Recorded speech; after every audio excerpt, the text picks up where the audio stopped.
Nissan is pissed off. They're mad at you. They hate all those jokes you make about the Sentra. Oh, it's just a crappy rental car. The CVT sucks, whatever. Nissan went back to the drawing board and they've come out with this, the 2020 all redesigned 8th generation Sentra. And just looking at it, my gosh, this is such a huge improvement over the last generation Sentra. They've sent me this orange model with the two-tone black wheels. I have the SR trim, meaning I've got the sportier flavor with the 18-inch wheels. Good God, I've never seen a Sentra look this cool, and that includes the SERs and the Nismos of past.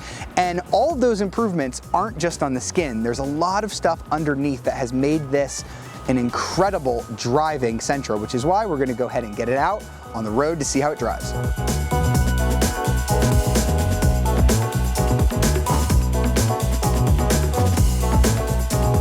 All right, so now that we have the Sentra out on the road, we got to talk about all the improvements that Nissan has made to this latest Sentra. This is the best driving Sentra I've ever driven, and there's a lot of reasons why. We'll start with the engine. It's not necessarily the high point of the driving experience. There's only one engine option, at least at the time of filming. They haven't released any others. It's a 2-liter 4-cylinder engine. It produces 149 horsepower and 146 pound-feet of torque.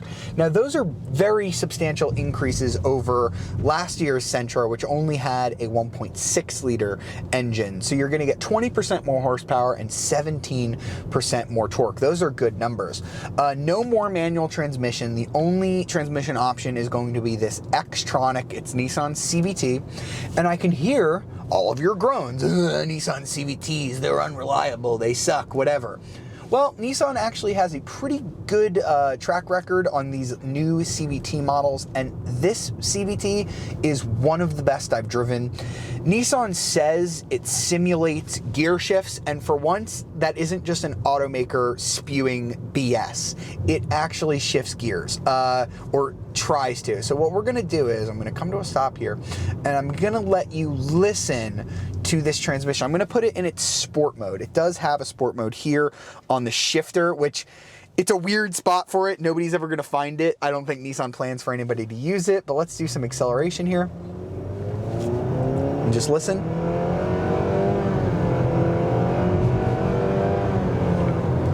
That sounded like a couple of gear shifts there. Crazy, right? Yeah, so this CVT doesn't bug me at all. I think it's really smooth. It's geared so well that when you're on the highway, you're only turning like 2,000 RPM or less. So you just never hear the engine. Maybe when you are wanting to be an idiot and put it in sport mode and mash the throttle, it does sound a little drony, but name me a car in this compact sedan segment that doesn't. I think the refinement of this engine is actually fantastic. And the fuel economy is fantastic as well.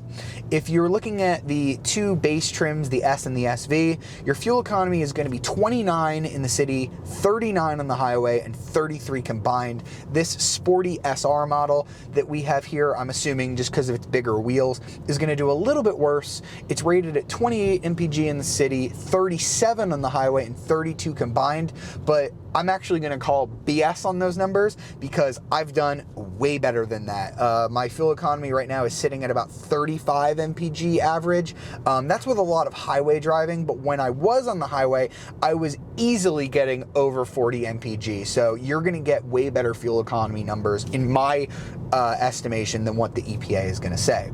Now we've got to talk about the changes under the skin, and that's what really makes this Sentra special, because they've really focused on making this car drive well. The last Sentra was a rental car. That's all it was.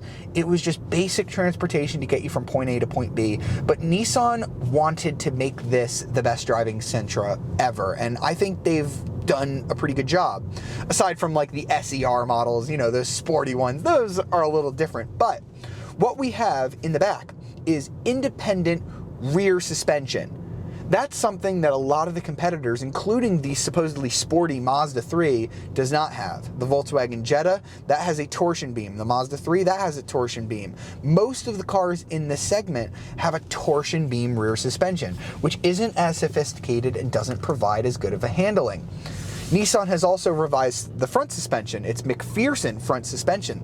That's good suspension, y'all. And this steering is great. Nissan has had very vague steering in the past, but this new dual rack and pinion electric power steering system is great. There's very nice feedback from it. It's very responsive, and it gives me very good handling feel. And when I go and chuck this car through a corner, as I'm doing now, we've got Nissan's new active understeer control system. And what that'll do, anybody that knows, owns a Ford Fiesta ST like myself is familiar with this, it'll brake the inside wheel to help you nudge around the corner. And it really works. I just feel that this car handles great. You toss it into a corner and there's very little body roll. This is the best driving base Sentra I've ever driven, and it comes very well equipped safety-wise too. We've got Nissan's Safety Shield 360 technology. This is the SR model, so we have adaptive cruise control, blind spot monitoring. That comes standard on every Sentra. Lane departure warning. The only thing we're missing is lane keep assist, which I'm shocked Nissan didn't include. I'm assuming because they wanted to hit that price point, so I can't take my hands off the wheel and let the the wheel do its thing. That's the only thing it's missing in terms of safety features, but it does come very well equipped on the safety front as a base model, which is great. The other huge improvement is on the interior, so I gotta pull over and check that out. So we just came back from driving the Sentra, and now we're gonna check out the interior. The one we have here is the SR. So that's kind of their sporty trim. It's the highest trim level, although when you look at the pricing, it's really not all that different. A base S Sentra is going to start at $19,090, but the SR that we have here is $21,430. So it's only like $2,000 difference between like the base S and the SR. So if you can afford it, just get the SR. We also have the SR Premium package, so that's $2,170, but I think it's a package that is worthwhile. So you're gonna get the moonroof up here, you're gonna get heated seats, heated steering wheel, you're gonna get the leather interior. On the SR, we've got this orange stitching that I think looks really sporty, but I actually prefer the lower SV trim, because if you get the leather on that one, you get this really fancy diamond quilted stitching. So I kind of wish you could get that on the SR, because the SR has some other options that you don't get on the SV, but I just prefer the stitching on the lower SV. You're also going to get a power driver seat. You're going to get an 8-speaker Bose stereo system that sounds pretty good, but I think the Kicks system is a little bit better. And you're going to get the surround view monitor. So if I come here and push the camera button, you see I have the reverse camera, but I also have this 360 camera, and if I push it, I can rotate between the different camera angles. That's amazing for the compact sedan segment. There really aren't a lot of sedans in that segment, this segment, that have that feature. So that's pretty amazing. And as it sits, as you see it, $25,120. That's really cheap, man. I think that Mazda 3 I tested was almost 30 grand. Even the only car that really beats this on value is going to be the Kia Forte, which has ventilated seats and the lane keep assist. This car doesn't have those two things. If it did, I would say this interior is nearly perfect. It's pretty close.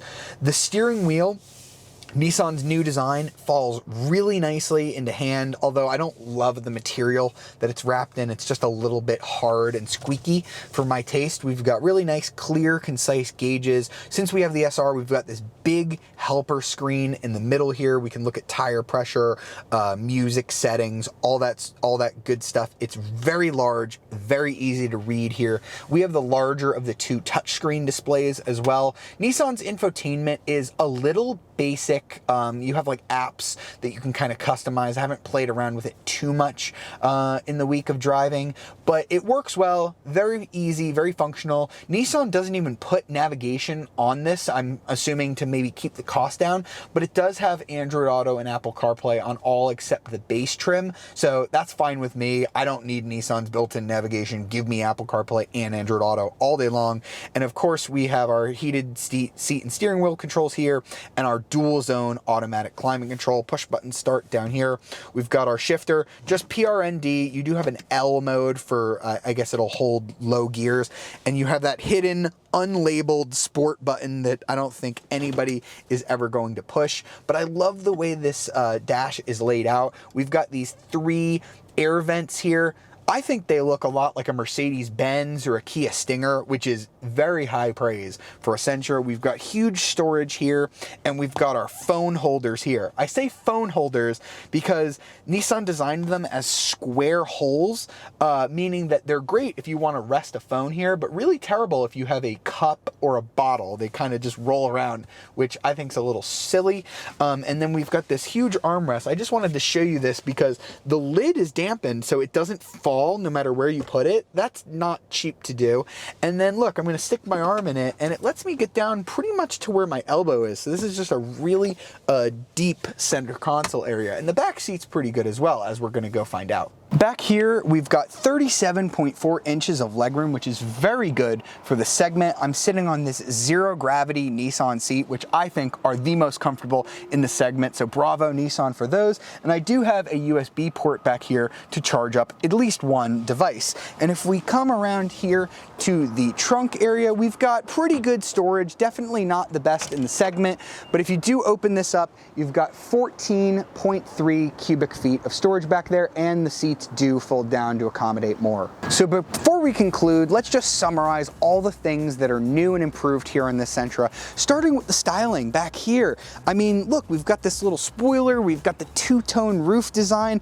I absolutely love what Nissan has done design-wise with this new Sentra. It's no longer a car that I would be embarrassed to be seen in. It's a hip little car. I think Nissan has done really well with the styling. I mean, we've got the 18-inch sporty wheels on this SR model. I love the orange, although you can go for other colors on the two-tone, and I do think, I wish that Nissan would have included the stitched quilted leather on this SR trim. You have to get the SV trim for that, although then you kind of lose the aggressive looks. You've got LED headlights. LED headlights, that's crazy for a car like this. You get amazing amounts of safety features. The only things, and I do mean the only things that I wish this car had that the Kia Forte has, are lane keep assist and ventilated seats. But aside from that, I think the new Sentra is an absolute winner.